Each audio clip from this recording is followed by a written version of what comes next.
Great. This is one of my favorite moments in my week, every week, is moving into our Sangha. It's definitely become on a personal level, very grounding ritual and space. So I'm really excited that you all are joining this evening. Our facilitator tonight, Zochi, I've known for, I'd say, gosh, now I'm stuck. I think about 10 years. We met in Oakland, California at a youth arts organization called Destiny Arts Center. And we had, the opportunity to do a lot of programs in Oakland schools. When Zochi, when we met, I was referred by a friend. I think it was maybe, I'm trying to remember, maybe Rashid. It could have been, yeah.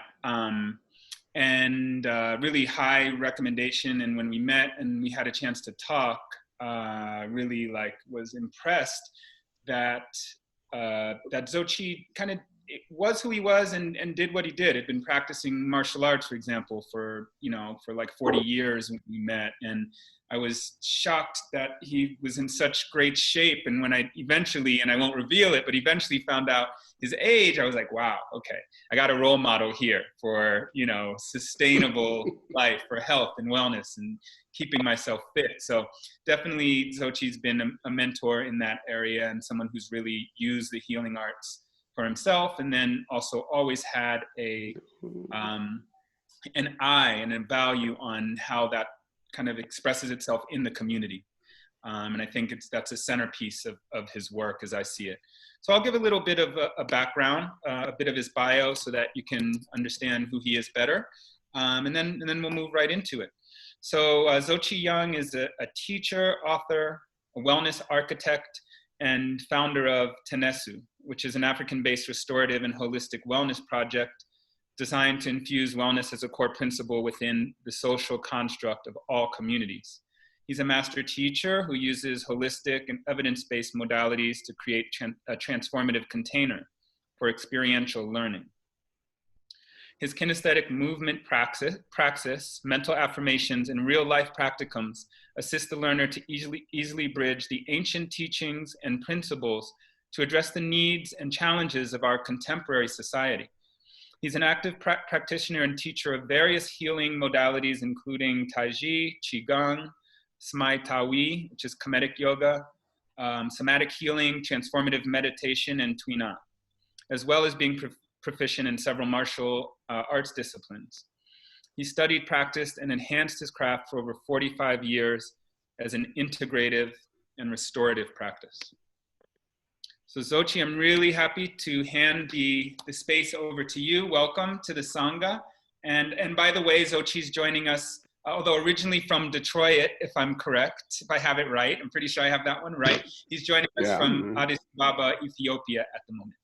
That's also important. So Zochi, welcome to the Sangha. Welcome. Hi, everyone. Thank you, Salim, for inviting me and doing the introduction. Today, what we're going to talk about is the alchemy of change and the transformative intention of practice. I'm making an assumption that everyone here has a practice, is doing the practice. And the title really is from a book I am about to release in October.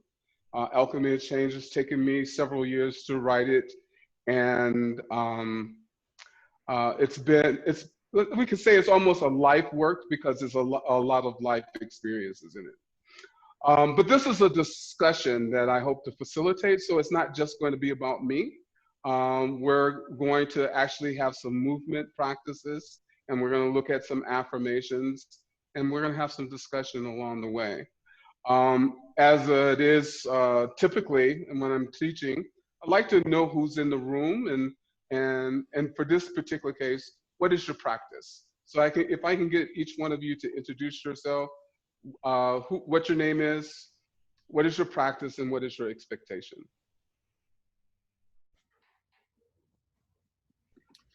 I'm happy to help call people out too. Sometimes it's helpful on Zoom to do that. Is that okay, Zochi? Or do you want to do that? Sure, that'd be perfect. No, that'd Okay. be perfect if you could do Okay, that. because I know some of the folks. So I'm just gonna go around. We can start with Eleanor. Wait, can you hear me? Yes. Yeah, okay. Hi, I'm Ellie. Mostly have a yoga practice going. Yeah.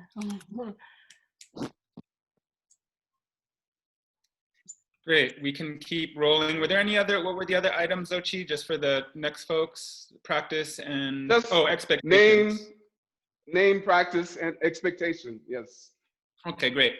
So Dad.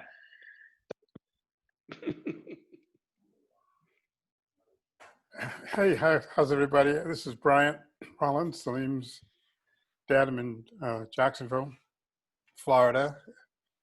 And I guess Shirley and I have a rather eclectic practice. It's a combination of a walking meditation, sitting meditation, Tai Chi, reading, and I guess I think about it moment by moment. And so it's my actual practice is staying conscious with every breath. So in a sense, it's a breathing meditation. Thank you. Wonderful. Okay, Erin. Yeah, hi, my name is Erin. I'm in Kilifi, which is on the coast of Kenya. My practice is yoga and meditation, and I'd even say running is part of my practice as well. Great, thanks, Thank you. Erin. Sharonda. I'm Sharonda. I'm getting back to my practice of yoga and meditation. Okay. And any expectations from this? Just to be open and be willing to change. Wonderful. Okay, Neil. Hi guys, I'm Neil, calling in from Nairobi. My practice involves yoga, meditation, exercise, love exercise. I also work a 12-step program, which is a big part of my life. And so this idea, this topic of change is one that's super close to my heart. And so in terms of expectations, I'm just looking forward to seeing where the discourse goes. Thanks. Wonderful. Thank you, Neil. Lev. Greetings. Lev calling in from South Carolina, St. Helena Island. And currently, the pillars of my practice are fatherhood. And within that, capoeira, Angola, is always foremost at the forefront of my practice, as well as movement in general. Kind of integrating exposure to Qigong and energetic cultivation practices, breath work, and intuitive movement exploration from different martial arts practices, and as well as a foundation in KTV, meditation, and I guess you can call it a similar, like a yogic practice, but not from the Vedic tradition, from the Kemetic tradition. Great, thank you, Lev. Emily. Oh, can you guys hear me? Yeah, it looks like. Greetings, everyone. My name is Emily. I'm up in south of Sweden, so still quite much north compared to everyone else. And I'm happy to meet you, Zochi. Pleased to meet you, mister. Nice. I'm happy that you're in Addis Ababa. Well. I've been to that country, Ethiopia. It's a beautiful, beautiful place. I'm happy that you are there and hope you're doing well. So I'm doing yoga. I'm also teaching yoga. And I used to be a dancer. Well, I will always be a dancer, I guess. And I'm into martial arts. So I'm doing a lot of what Lev said, intuitive movement exploration, or something very nice that he said. I'm really into that healing movement, and also had a nice summer with a lot of meditation, which have been very grounding, and I'm grateful for that. And as far as expectations, what I always feel in this community setting of listening to others and having a conversation is a lot of support. And I'm not saying I expect that, but I really experience it every time. And that gives me strength for change or to handle any kind of situation. So that's all. Beautiful. That's music to our ears. Okay, great. Nyamathi. Hi, everybody. I'm hoping you guys can hear me.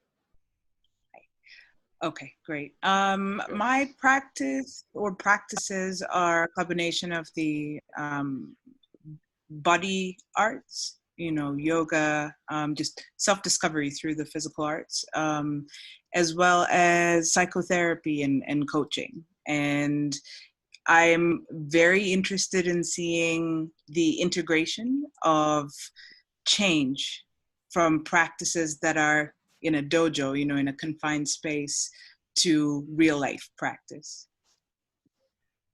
Thanks. Wonderful. Thank you. Linda Key.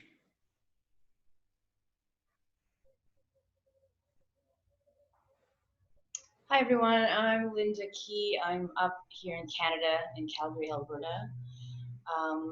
Mainly the foundation of my practice is trying my best to go through the Synergy program that they offer right now. So doing vinyasa classes during the week and a couple meditation classes, movement class, and the weekend Sangha. I'm also an arts facilitator, so I'm a theater of the oppressed practitioner using the arts for social change. And I think I was fortunate to take your workshop here on the Synergy platform a couple of months ago, I think, Zochi. So I guess my expectation is an extension of some of what you taught us that day. And also to build up my toolkit in terms of maintaining daily self-care, daily, physical health, mental health, and learning more tools. Thank you. Thanks, Linda. Thank you. Okay, Frederick. And you'll have to unmute. Hello, everyone. You hear me? Hey, Frederick. Yes. My practice is meditation and mindfulness, mindful walking. I just very interested in listening to knowledge and explore. Yeah. I'm very happy to be here. Thank you, Frederick. Wonderful. Thanks, Frederick. And Sapna, we're just giving our name, what our practice or practices are, and what our expectation is from this workshop. Fantastic. Hi, everyone. I'm Sapna. Pleasure to meet you, Zochi, and be here with everyone again. My practice is, I'm an intuitive energy healer, so my practice has a lot to do with the chakra system and being able to work with energy in that way, as well as yoga and meditation, and just really being in nature as much as possible.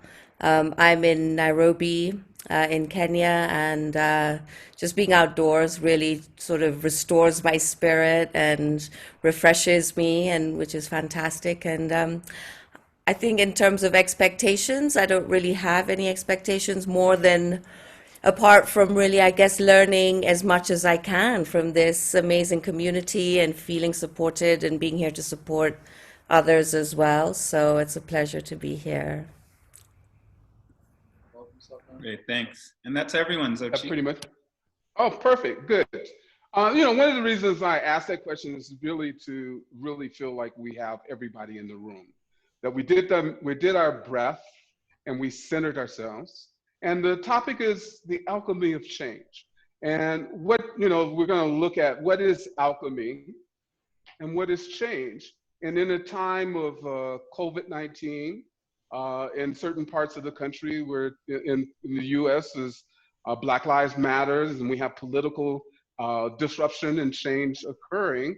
Always my number one question is, how do we evolve with these practices that we have beyond getting stuck in our patterns?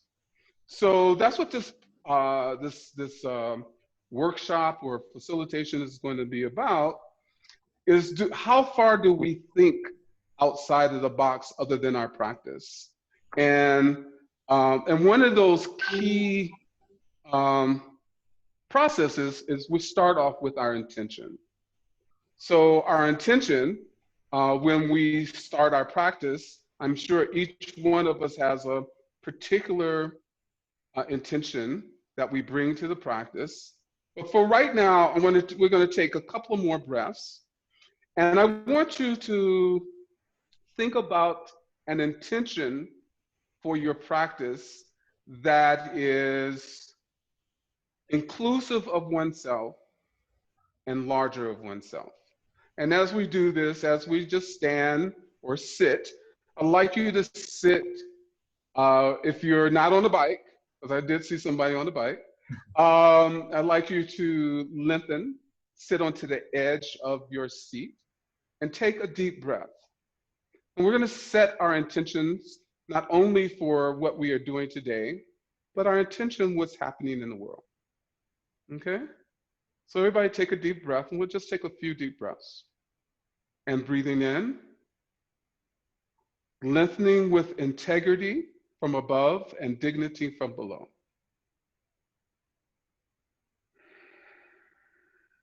Widening in relationship to oneself, others, and the universe. Taking a deep breath in. Deepening forward and back to the space that is yours. Center around your intention, an intention that is inclusive of oneself and larger than oneself. Take a deep breath in. And sit in that intention for a moment and breathe. Good. So we are all now centered. Now take your hands and just rub your hands for a moment. Rub them,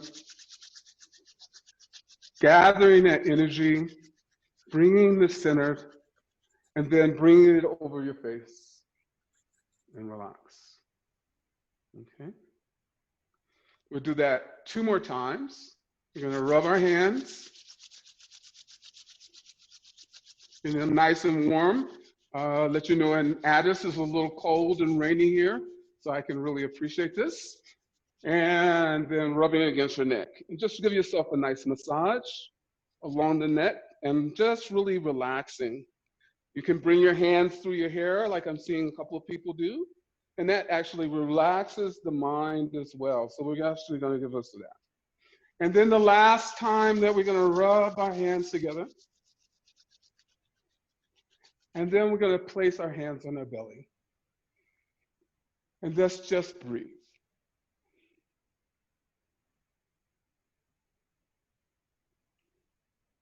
Okay. It sounds like we should be ready. So the alchemy of change. We all of us, judging from what everyone says, has a practice. And we're trying to change something in our life, right? Whether it be improving our body, our mind, our spirit,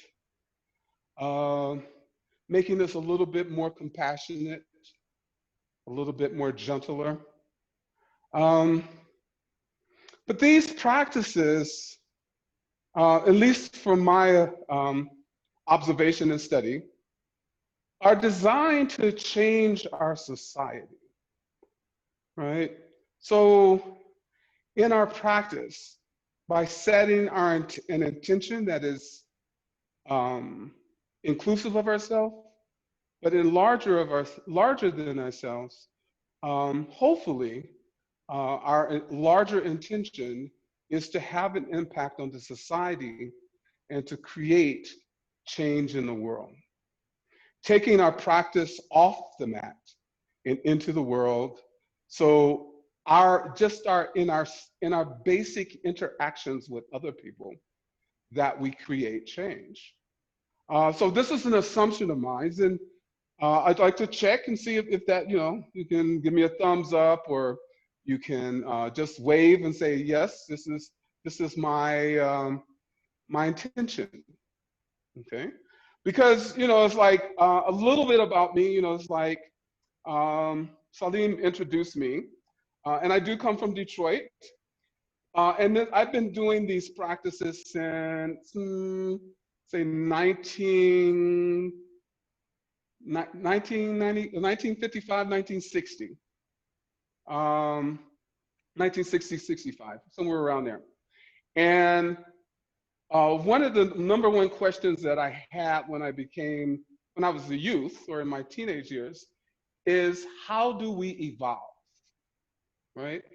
We look at history, and we seem to be revolving instead of evolving, right? And so how do we evolve?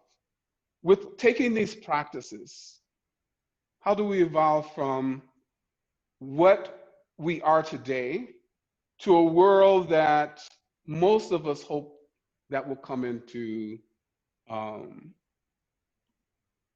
fruition? So in this book I wrote, The Alchemy of Change and the Transformative Intention of Practice, I'm just going to really take some observations, and please chime in. You don't have to agree with me, you don't have to disagree with me, but I want this to be a conversation instead of a lecture. I'm not a very good lecturer. So one of the things that, at least I'll start with the arts I know. In Tai Chi, or in yoga, the practices are to bring the mind, body, and spirit into one, to be connected to a single universe, right? There is no duality. There is only one energy. Although there are many, as we look around on the screen, there are many of us, and we have our individual identities. But at the same time, we are one as an energy spirit, because when we start looking at who we are beyond the physical and what we are as energy, then we can only conclude that all of us are interconnected. With a simple thing as breath. We breathe in, and then we breathe out, and we all share that breath, right? Around the world. So let's take an example for California. The fires in California right now are burning, but the smoke can be found in Germany or in Ethiopia, right? It shows you how small our world is. So how do we change? I'm sure is everybody happy where we're at? Yes? No? Indifferent, right? We do these practices of yoga. And when we look at yoga, it's like nowadays, that we look at yoga and it's seemingly, or the majority of people see it as a asana practice, all right? But when we look at the history and the religion of the practice, the only asana there was meditation and sitting, right? In the process of changing ourselves. And most of these practices came out of monasteries or isolation to have this higher sense of spirituality. to be more than what we are, and in hopes to changing the world. So we have these individuals that have come and they've given us Dharma. And where, it's like we have our Sangha and we have our Dharma. And these are the things that are tools to help us guide ourselves. And so, my question to you is, how do you see yourself evolving? And I'll give you everyone doesn't have to answer at once, but I'd like to see a few people answering that question. How do we evolve? How do we change for the betterment for not just this generation, but 7 generations in the future?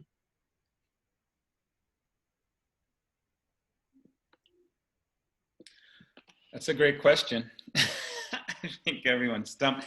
One thing that came to mind for me, Zochi, is the impressions that we in some ways leave on our children or younger people. So thinking about generational and intergenerational experiences and vision and information as well. What information is we start to value, and then kind of in some ways, I don't want to say imprint, but share with our children or cultivate or guide our children around. Of course, they start to have their own values, but they're also brought up in a context, right, in a home. So that, for me, is really important when we look, longer term. And then, like you said, a lot of the internal work, and then for me as well, the community spaces, and really thinking about those spaces intergenerationally as well. So keeping that, and this is to me kind of the foundation, in terms of the relationship between a child and a grandparent or great grandparent, the elder, and that relationship has always historically been cultivated. And I feel like it's something that in a lot of modern society has been kind of lost and compromised, and maybe we're starting to have these conversations again. But that piece is so important. If you think of a child and a grandparent, that relationship has always been it's been very important to the fabric of a lot of cultures, like really, really important. And there's been, to the point where people in West Africa name their children after they, foster that creation and recognize it, on a spiritual level. So intergenerational spaces, I think, and information across generations as well. Thank you for sharing that. Anyone else? Come on, don't be shy.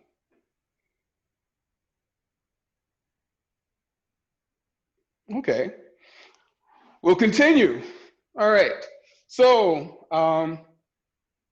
let's look at practice. I'm going to make some distinctions in the vocabulary. In the alchemy of change, I talk about several different ideas. So what we do in the studios, I see that as training, right? We train our bodies and mind, and we achieve a certain level of goals or accomplishment. But what we do out in the world is practice, right? So we do movement for movements. So what I mean by that is our movement, yoga, tai chi, qigong, boxing, whatever that is, we do these movements with an intentional practice, right? We don't do them haphazardly.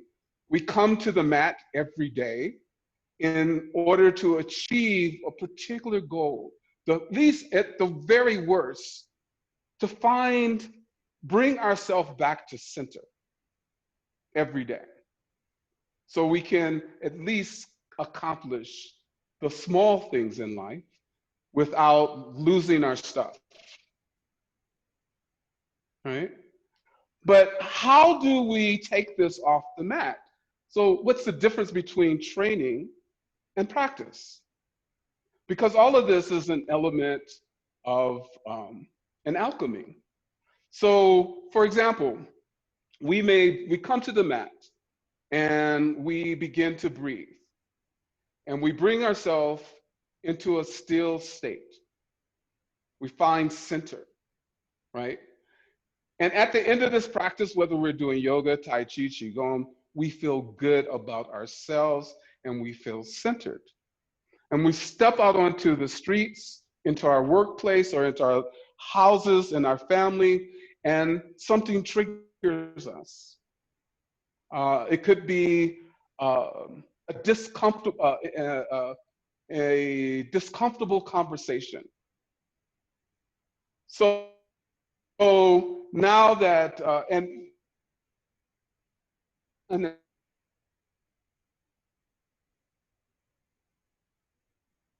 have to pull one of your employees off on the side to have a conversation that's not comfortable for either one of you.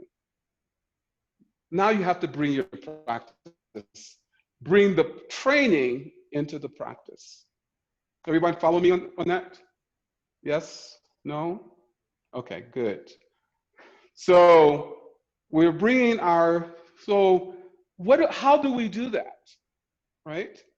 We leaving in our training, we are in safe places. Or one of my associates would say, we are in brave spaces sometimes that appear to be safe places, right? We go to these places to get what we need, and we find ourselves trying to end up taking care of others when we're there to take care of ourselves. Does that happen to some of you? Yes? Right?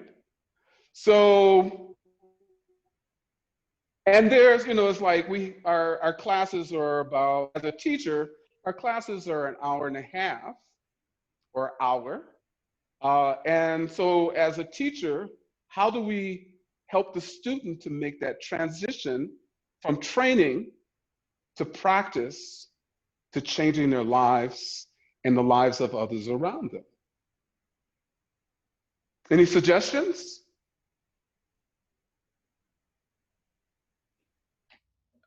No? I want to hear I want to get some information on that though. Like, I'd love, I'm like, okay. I'm like, feed me. Okay, I know good. that one thing that works for my students, as I have students, is reminding them to again use their breath and come back into the present moment and just be present and really allow themselves to feel whatever it is that they're feeling in that moment. There's nothing that's good, nothing that's bad necessarily, but just to be able to become that witness and the observer to whatever's coming up for them in that present moment, and then being able to use their breath to bring it back to, again, that moment. So that's a practice that has worked for me and I find works for them as well. Great, thank you for sharing that.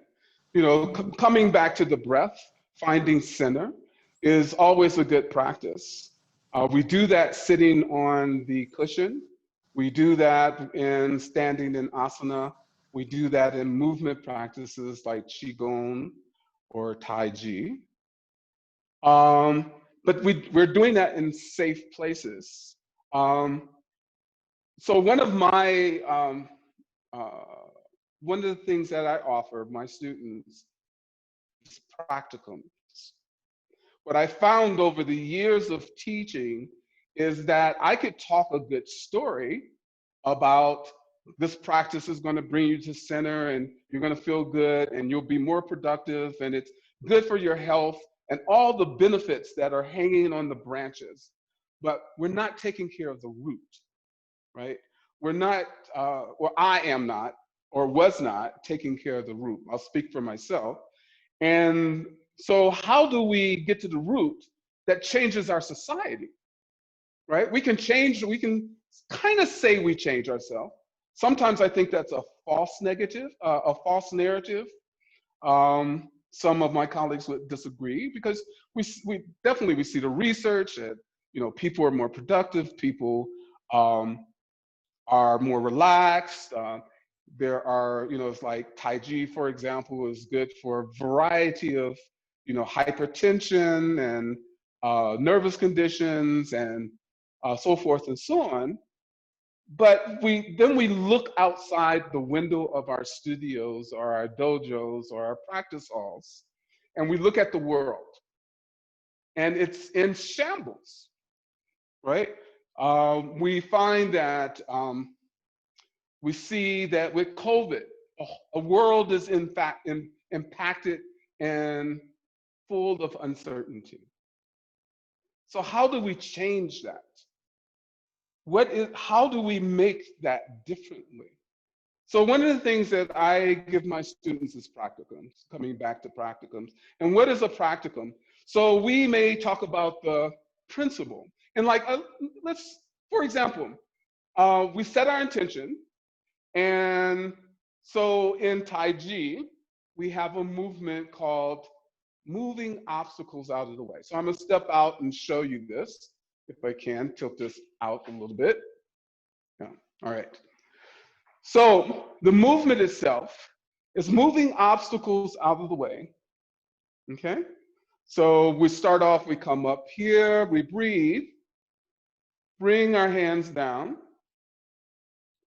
making an invitation to the universe. So we open ourselves up, opening the chest and the heart, and we open ourselves up and reaching as if we're making an invitation to the universe. Then our hand comes down and moves those obstacles out of the way. And then we advocate for ourselves. Right? So taking that one principle as a thread through the rest of this practice, so we center. And so at the end of our practice, if that is the practice that we're doing, I ask my students to go out into the workplace or into their world and use this principle at least every day for a week, this one principle of just opening up, making an invitation to a conversation, to a difficult situation. Find those low-hanging fruit first before you try to get those high things, those number 10. Right? So you don't just jump into it and get in a hot, heated conversation. You start, so with those, maybe the 1s or 2s or 3s, and having those conversations or where you start to really practice what your training has taught you, right? So you got 20 students, 30 students, 40 if you're lucky, right? Each one going out in the world and practicing being centered, being able to listen. So like in Tai Chi, listening is one of our core principles. We have to listen not only with our heart, but we have to listen with our kinesthetic energy. So we listen with the whole body, mind, ears, heart, spirit. So we can be engaged with the individual and not lose that connection that often happens in our day-to-day activities. So taking your practicum out in the world, finding one thing that you can do for a week or 2 weeks, and practicing that until you get to a level of comfort that you sit with that, and now it is a part of your toolbox, right? Anyone heard of nonviolent communications? Just raise your hand if you have, if you haven't. Okay, yeah. So we start with this conversation using our practice. So let's say, so we do this over and over again until we feel comfortable, we feel calm, and we're at a relaxed state so we can stay in connection with one individual to another. This is a track of alchemy that changing, changing from iron to gold. I think that was iron to gold. That we create an environment that internally and externally we change the way we interact with one another. That is, for me, the important thing of practice. That is the thing that we can, in doing training, setting intention, and then having a practicum or a praxis that we take out into the world, we are actually changing the internal part of and the neurons in our brain. And as we do this, the people that we interact with are changing as well, right? Because we've set a model and a precedence of how to communicate with another person, how to solve a problem. And the biggest piece to this is we get out of our own way. So moving obstacles out of the way are not just the obstacles that are in front of you. Those are the obstacles in you, the experiences, the fear that we have in ourselves, the filters that we typically hear. So we have to move ourselves out of the way in order to be connected and engaged, right? So everyone see where I'm going with this? Yes? No. Don't go to sleep. Right? So the action of moving obstacles out of the way is a physical metaphor for us to remember that when we step into these situations outside of practice, the first thing we should do is move obstacles out of the way, including our ego, right? Including those filters that we have or those presumptions that we have for one another, right? We need to move them out of the way.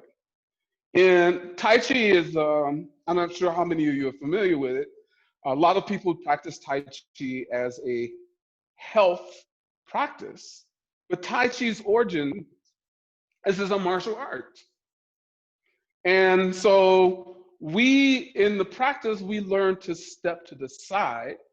So whatever is coming in is not going to immediately harm us, right? Moving out of the way. And that then we can listen closely with the person and connect. And in that listening, we can begin to lead a conversation, or we can redirect the negative energy or the energy that's coming in so the other person can see our core values are the same, right?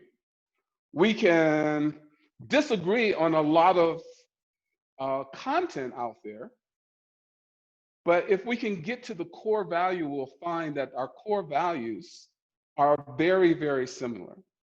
And whatever the dispute or argument or thing that we really want to change, we move that out of the way and come back to our core value. And once we can agree on the core value, then we can bring that thing back in and look at it together, right? The alchemy of change. So our practices of meditation, if we just sit on the pillow and we feel good about ourselves, and then we walk out in the street and be a prick, what good is our practice, right? What good is the training? If we wake up every morning, I just was talking to an associate of mine and who's been practicing for a number of years, but they wake up and with dread, and then they get to the mat and they feel good, and then they're bombarded by the news or current events, and then stuck in social distancing, and then their dread returns. So are we changing? This is really important. It's like I don't get. I mean, it's really important to get feedback, because if I'm just talking to a screen, I could talk to a rock. I can say something, But Mr. it's important. If I may. Thank you. Jump in, please. So I don't want to. Yes. I don't want to stop you because I like what you're saying, and I can hear you very well, Mr. And I believe that it's about a lot about motivation. Motivation coming from being convinced and confident in our beliefs, like beliefs and values. So I value when I'm on my mat. I value peace. I value being centered in harmony and creative freedom or something like that. I value these things, but also I'm thinking that what is a value? Value is a value when you do value it. So you need to do it actively, like not only on the mat. All these things you already kind of said, and I have I'm not gonna just repeat what you said. I just hear you, and I want to bring another kind of thought into it that when I do teach and also in my own mind, I like to bring also not only the practice from the mat out in the world, but also bring the reality kind of into the mat. So the opposite. And in what way it can be, for example, I'm trying to find my words, so thank you for your patience. Instead of thinking of your body, maybe when you're on your mat as a temple, and you have to be so cautious and you have to be so serene there, it's just your house. This is my house. I can I can invite friends over, sometimes have a party there, and then I need to clean it again and restore things, and I need to walk out walk through every room sometimes and really open the windows and get fresh air and all of those things. And in the language it can also be there, talking about, I'm not going to give too many examples, I just want to give that perspective that talking about the body in a more real way, this is these parts, your pelvis and these things, you have them, and you can cherish them, and they don't have to have fancy words or anything, Thank you for chiming in. I really appreciate that. I find this is a really important subject when we talk about the alchemy of change. It's something that is interlaid in most internal practices, right? They've written many books about being harmonious with nature. One of my teachers would tell me that our practice, or Tai Chi or yoga in particular, and I use those interchangeable because, as I say, yoga is the bringing the mind, heart, the mind, spirit, and body into one. And most of the internal practices, when you look at historically, they're all the same. They're all using breath. They're all using a form of meditation to bring us to a single state, right? So we can name it anything that we like. Some schools have particular practices, but that's just like we have a different car, right? Some people drive a Mercedes, some people have a Benz, some people have a Volkswagen, right? We are using these practices as vehicles to get us to a higher level of understanding.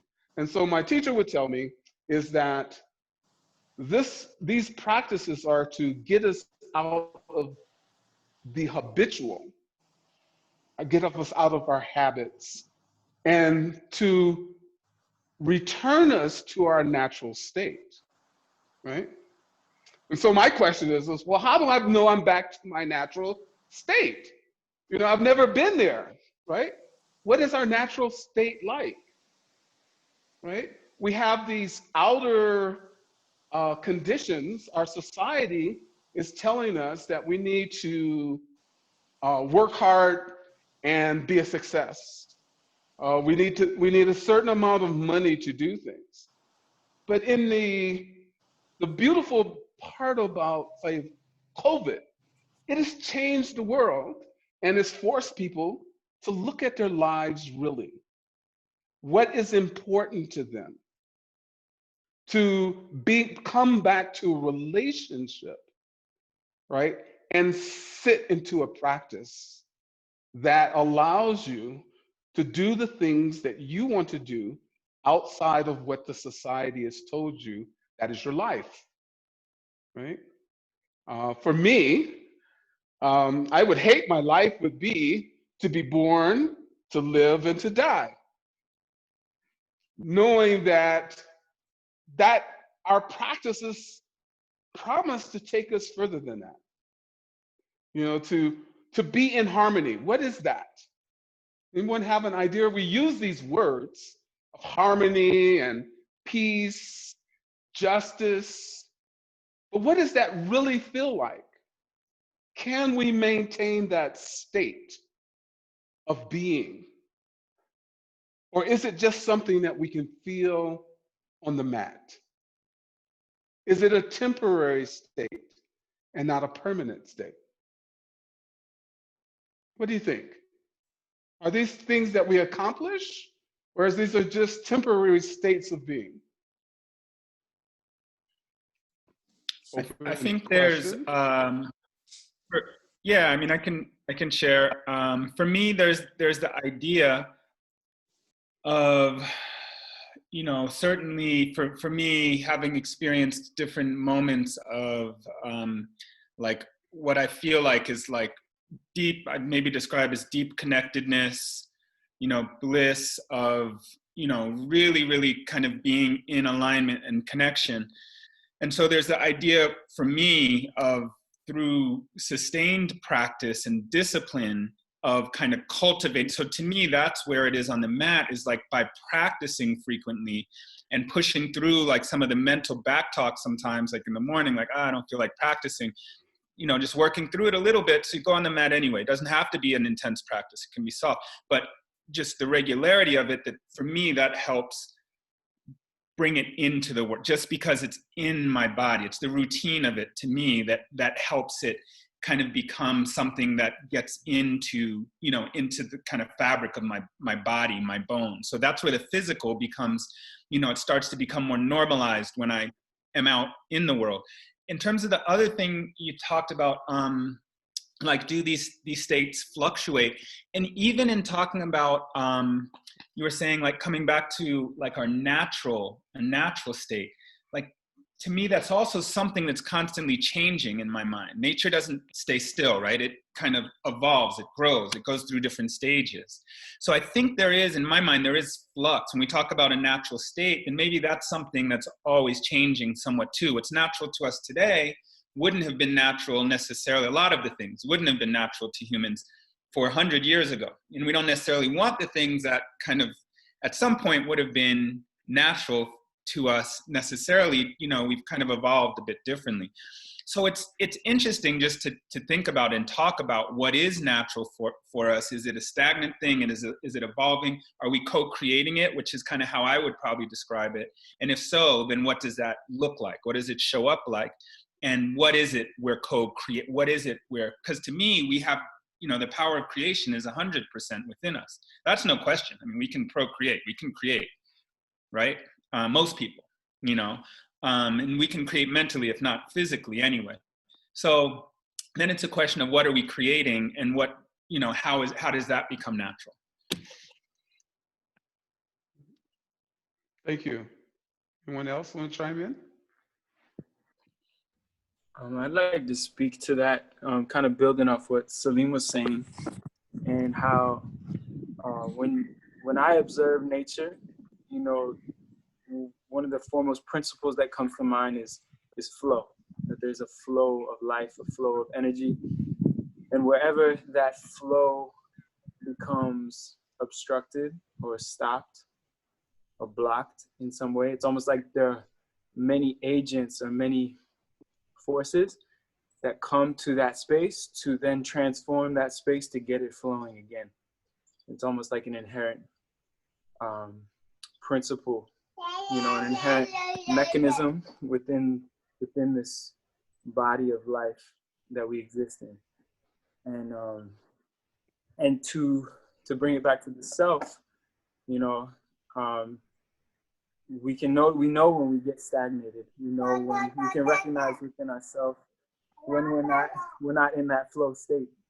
And most of us kind of are conditioned out of that state, pretty in order to function in our society. And so for me, the practices, don't necessarily, they always look different. And some days I can't necessarily get to the mat because of the demands of life. But making sure that I take that principle that I'm trying to embody in my practice, find a way to embody it in my life, because it's just a different context. But the work is internal, so you can do that work wherever you are at any point. Yeah, that's what's come to mind with this discussion. I appreciate what Lev is saying about, finding the fluidity and, observing nature. And, I feel like a lot of, my background is just observing circles, and my background in Capoeira Angola, the roda, the circle, is very sacred space and circular movements. I read recently a little bit regarding like reason and faith. I was talking about Salim with it the other day. Like, reason is kind of like repetition, routine, and faith is more exploration, adventure. And even though reason keeps us sane and grounded, miracles cannot happen without faith. Faith takes us beyond our limitations. So for me, the practice is like the reason sometimes, the routine, the grounding, and, maintaining these two components dancing together. Thank you. Have you?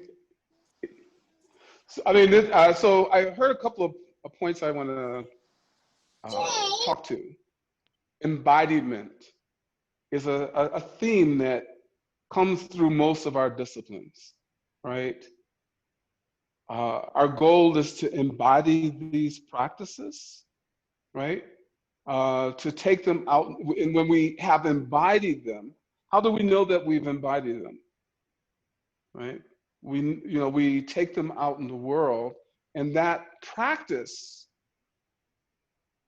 the practicum or the praxis of practice into the world gives us feedback of, have we truly embodied it, or are we living in an illusion, right? Are we living in that illusion, or are we really embodying the practice, the discipline, right? Are we following the flow of nature, right? So a tree will grow from a seed to a sibling to a full-grown tree. But the tree, that is its nature, right? That is its nature. That doesn't change. It is still a tree, right? And it will blossom and it will drop seeds. Taking a quote from Capoeira, it will drop seeds or fruit into the ground, right? And there too will not become bushes. They will not become air, but they will become a tree. The true nature of who they are. So I'm going to take a little further leap. And so, are we these bodies? Multiple color men, women, trans, whatever. Are we these bodies? Or are these bodies our little vehicles to move us around, move our spirit around? What is our true nature? And examining that, as when we do the training in our disciplines or in our vehicles of discipline, such as yoga and Tai Chi, Qigong, and so forth and so on, what are we really training? Are we training the body? Excuse me.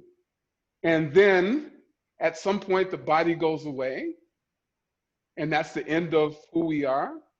But the alchemy and the beauty of alchemy, it is that we are changing something that we cannot touch. So I can change my muscle, I can do push-ups, I can get in changaranga, or I can do warrior's pose, and that's going to affect my body. But my spirit, my mind, is the thing that we're working on in our practice. That is the thing that we're changing. You know, we have all, you know, it's right here, we have multiple different sizes and shapes of physical beings. But what is our goal? What are we trying to embody?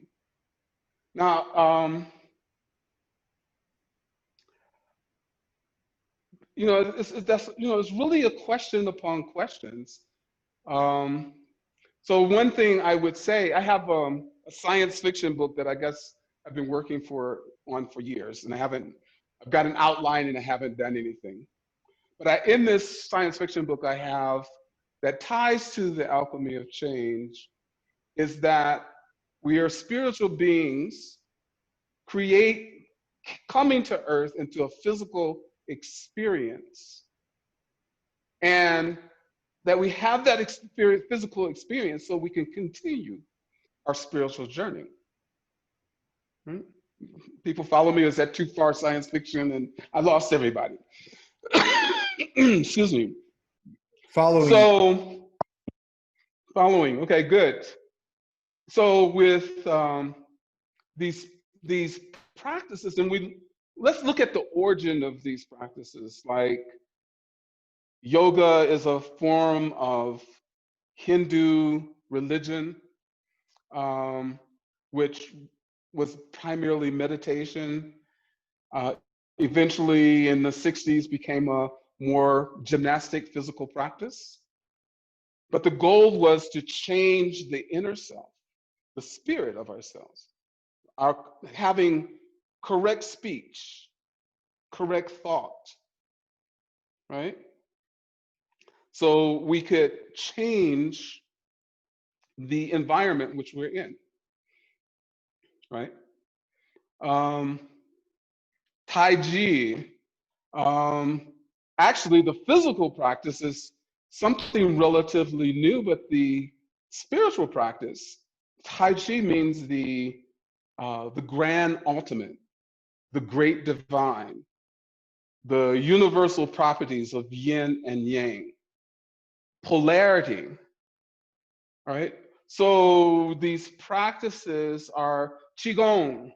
You know, we're talking about moving the internal energy from the inside to the outside and the outside in, so that we can find balance in our lives, right?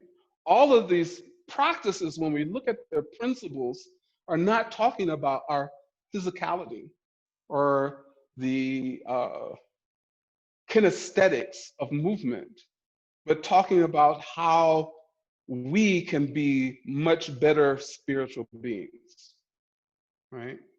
So these practices, we are, you know, again, coming back to the thing, an alchemy, a process that allows us to change over a period of time.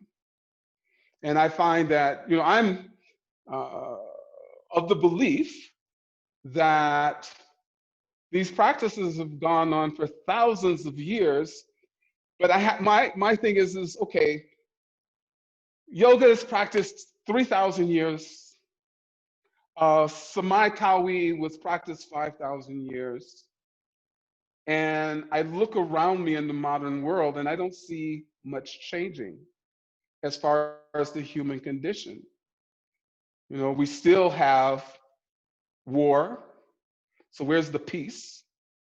We still have illness, sickness. So where's our compassion, right? We still have those who have and have not. In a world of plenty, in which we don't share. So I have to say, something is not happening fast enough to really create change. Because like Salim pointed out earlier, a lot of times when we think about change is we think about the next generation, right? That hopefully they will have a solution, and we do our best to pad that, but it never seems to be enough. From one generation to another generation, from one war to another war, nothing changes. Maybe one of my teachers, Reverend Angel Kiddo Williams, would say, it's almost as if we're just moving chess pieces on a board, and we're calling that change, when actually what we are looking for is transformation, right? So in closing, I think I have just a few minutes, but by setting our intentions, and my intentions is really, it's like I see all of you as change agents, taking your practice into the world to change the world, changing ourselves, obviously, but taking our practice further and actually changing the world. So each one teach 10, and some of you have more than 10. So just taking a little bit more time with what you're teaching and make it a practicum that they take out into the world, and they can see that what they've done on the floor is training. What they do in the world is practice. And through both of those two disciplines, we create change within ourselves and in the society as a whole. Any questions?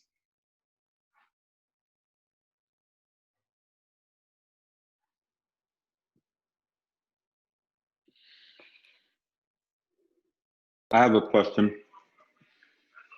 Yes. Can you guys hear me? Can you hear me? Yeah, Janelle, Yes. I can hear you. Okay. So this is beautiful. I didn't get to speak much because I have the kids with me, and I'm kind of running around, but I really resonated with this a lot. What I'm wondering is, to test. You talked about, with Tai Chi and as it started as a martial art, but now it's become kind of a practice of movement, right? Is it necessary for the fight? Is it necessary for that fight to actually totally test it? Or and then if it is necessary for that fight, or to totally understand the movements, right, of Tai Chi, do you have to, if they were created, and I'm not even sure if they were created for fighting in general, or was it a mix of them both? Do you need the test? Do you need that test to really understand the movements in their totality, or can you understand them in their totality without the fight? Okay, that's a good question. Yeah. And it's one that in the Tai Chi community is always asked. We have one side that is looking at this is a martial art, and they see it as a martial art, and they're testing that energy. And really, that's 10% of Tai Chi, right? It's a very small percentage, the martial aspect, because like I said, starting off, these practices are metaphors of how we live our life. So in Tai Chi in particular, it is good to have the practice, because Tai Chi starts off with a singular practice, and then you do partner practices. And so you get to practice the physicality of what listening is. You get to practice the physicality of the hearing and leading and following. And you can see just the name of these terms are taking you into another place of where these are transferable qualities that you can take out in the world to be able to listen, to be able to follow, right? To be able to lead, right? So you need that physicality. Is it the combat component of it? Maybe not necessarily. If you can understand the concepts underneath the practice. Mm-hmm. But I believe we can't get away from the physicality of the art.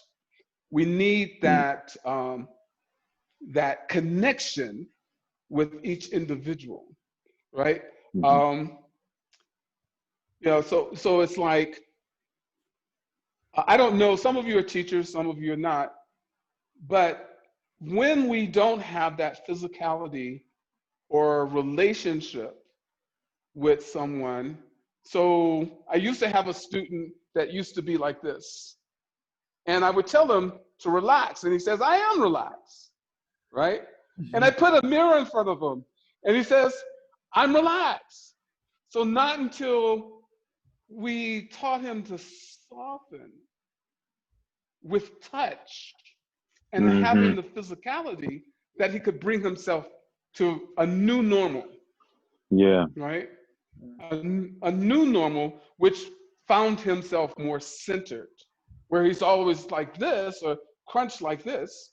You know, we're homogeneous beings. We find an opportunity, if we are stuck between a rock and a hard place, we find comfort in that rock and a hard place instead of stepping out of it and finding another way. So I hope that answers your question. I think physicality is important. That's why we have these practices of yoga, tai chi, qigong, and other practices that are internal. And they're called internal practices because we are technically changing the way we are from the inside out, opening that inner door that can't be reached by any other key but through our practice. But thank you for that question. I hope I answered it. Is that that was great. It leads to my second question, because the way that you answered it, with the rock and the hard place and the searching, we're all searching for this flow, and then people had talked about it earlier, and we know that we get that flow when we get onto the mat, and there was talks early of it not being, not being able to use that in the world.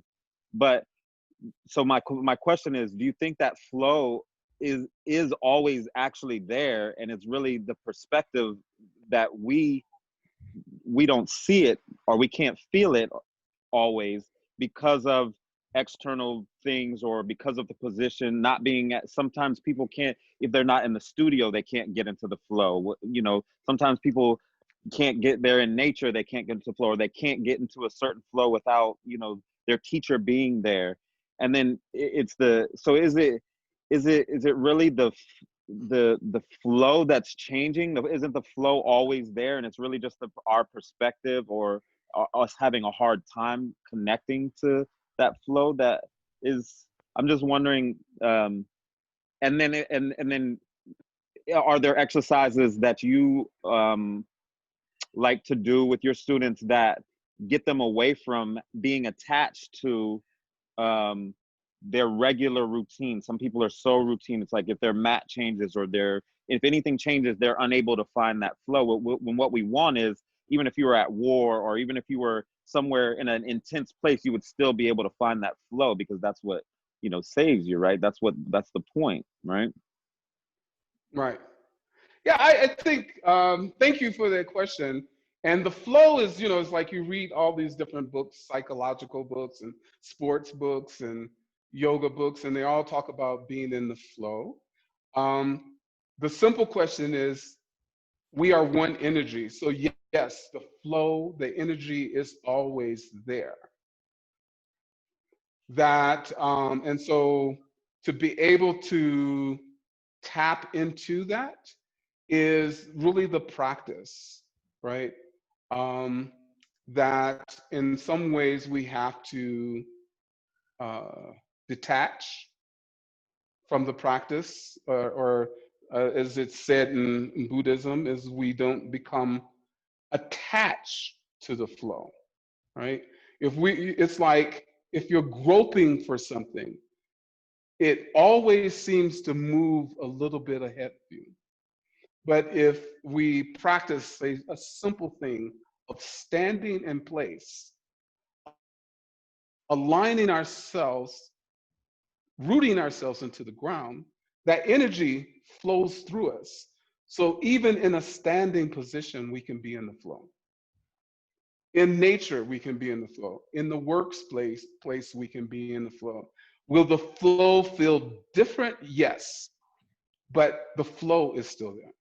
And I think, Salim, did you give me is it time to wrap up? No, I'm not giving you a cue yet. Okay, I just checking. So, so the energy is always there. And one of the things that you asked me, what do I do with my students? So starting from a field of stillness and allowing ourselves to be hypersensitive to what is going on around us, to really feel the air. The air is always moving, even in the hottest still day, right? It's just moving, so it will move a hair on your body, but we're so out of our body, we can't feel that. So just standing and being aligned and being that conduit for the energy would be the first thing that I would say is where we start, right? And once we can, from that still place, be connected, then no matter what we do, we still hold that connection, right? We still hold that connection. So if I'm standing and breathing and doing a Qigong exercise, I am relaxed, I am letting go, I am not only focused on myself, but I am also connected to everything around me. So when we first did our standing exercises or sitting exercises, the instruction is to align, lengthening from above and rooting into the ground with integrity, widening in relationship to oneself, others, and the universe, deepening forward and back to the space that is yours, fully and completely, past, present, and future, in a single unfolding moment, centering around your intention, fully and completely, the intention that is part of you and part of an extended intention of a complete universe. So with those type of intentions, with our movements, actually remind us why we are doing what we are doing. Sometimes, we have such an eclectic smorgasbord of things that we can pick from or allow us to distract ourselves, that we need these affirmations spoken to remind us what we're doing. Even I, as a teacher, I find myself when I'm teaching and telling my students these affirmations and setting a posture and creating a container for them, I sometimes say, oh, that's for me too, right? We get so habitual that even our training is habitual. So we have to break ourselves out of that habit, right? And remember, this is our practice too. I hope that answers your question. Long way around, but. That's lovely. I really appreciate that. Yes, thank you so much. I have a question too. Yes. Yeah, I'm loving this, Zochi. I can't wait to see your book. Let us make sure, let us know how to get it. Because it sounds okay. Well, October. Great. I'm finishing off one chapter that was not done, and which talks about integration. Well, but please continue. But yeah, please let us know, let Salim know, however you do it, that where and when we can get it. I'm loving the quality of this conversation, of your thinking.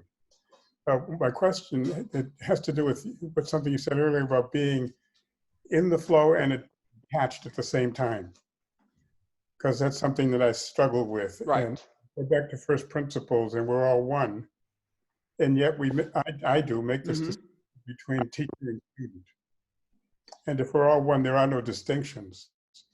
Or make this distinction between good and being out of good health, disease. But if we're all one, there are no distinctions. And so it's a struggle because, as you said earlier, you're working with a group and you realize that you're in the process too. You're learning too. So how do you? If you could say a little bit more about how you think about that tension or that distinction, and in your work and in your practice. Well, thank you. I appreciate it. That's a great question. It's something I addressed in, excuse me, the early part of my book. Is that there's two parts of that. One, the classics and all of our internal practices talks about duality, and that we have to, we have to get out of that state, or either or, from the saying, as it is above, so is it below, right? And then we're faced with the society that is constantly challenging that, which doesn't allow us to live in that moment, right? We're being pulled black and white, right? Because these are physical things, or maybe they are physical things. I'll put it that. I have my own opinion. These are illusions, or maybe like in my science fiction book, this is, we're in elementary school. And these challenges that are presented to us are to teach us to stand in our values, right? To stand and recognize who we are, and also recognize these conditions, but by us changing ourselves and then having these relationships with others, the duality melts away, right? So that's one thing, and our intention. I talk, it's like intention is an action. Intentions are an action that we become a vibration in the universe that makes our practices, our movement practices, for our movements in the world change. But sometimes in our duality, we may have an intention to do something, but we also have a sub-intention that is preventing us to do our intention, because we either don't believe in our intention, or we're not clearly stating our intentions into the universe. So that's one of the things that, those are two things. And I really firmly believe in repeating our affirmations aloud and internally. It reminds me of a kind of a self-defense. So in the martial half of my world, for self-defense, the first thing, so you verbally speak, hey, stop, whatever, and you're speaking that, or you might shout out loud, no, stop, go back. we do that not just for ourselves, or shall I say, not for the aggressor, but we do that so we ourselves can shake ourselves out of the fight, flight, and freeze, right? We do that so that others can hear what we are saying in a self-defense form of practice. So taking it back into an internal practice of setting our intentions and speaking them out loud is that, like my grandmother would say, words are real and alive things. So what we speak in the world will happen. So I've always carried that as a treasure to remember that I speak my intention out in the world, and my behavior and movement follows that. Thank you. So I hope I answered your question. Yes, wonderful. Thank you.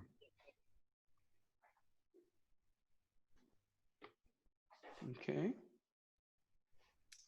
So any other questions, or we can wrap it up? It's up to the community. If there's anything else, feel free to chime in. Any feedback, thoughts, reflections, inspirations. Go ahead, Linda.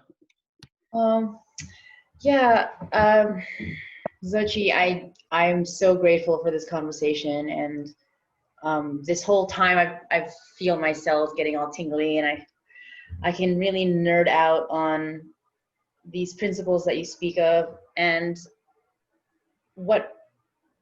everything's really resonating with me, as you know, whether I'm practicing or I'm teaching. And two things I want to point out that make me feel so excited in part of this process is the idea of offering a space, you know, whether you're taking yourself out of the way or other things out of the way, and then offering this brave space. It resonates with me so much as an arts practitioner, because I think when people are performing or they have a story to tell, there can always be an assumption that they want to reach an end goal of, I need to get emotional at this point, or the drama and the story have to happen like this, and I'm going to say this line this way. And what I love about what I do is sharing the exact same principles that you're sharing in terms of observing and listening and being vulnerable in a space of emptiness, and connecting with you know, things that other people have mentioned about the embodiment and finding that harmony is that as a performer you need to be in your body, you need to be using all your senses, and so I love using that practice to share, not only to practice for myself, but to share in community, as you mentioned, like doing the training and the movement for the greater movement. So I just get really excited about it, because I think that an actor can have the wrong assumption in trying to get to the end goal first, instead of being that vessel to serve the story and to go from one moment to the next moment, and in offering that space and listening, that whether it's the universe or creation or that other person, whatever that single energy that we all share, to play in that space of listening and receiving and trusting that your next line or your next response is going to be guided by your ability to be open and to listen and to observe. And so getting back to your earlier question about that, do you feel like how do you know when you're in harmony? So I believe that it's constantly moving, and it's constantly, it takes you, if you're in the present moment, it'll take you to the next. And so I feel like that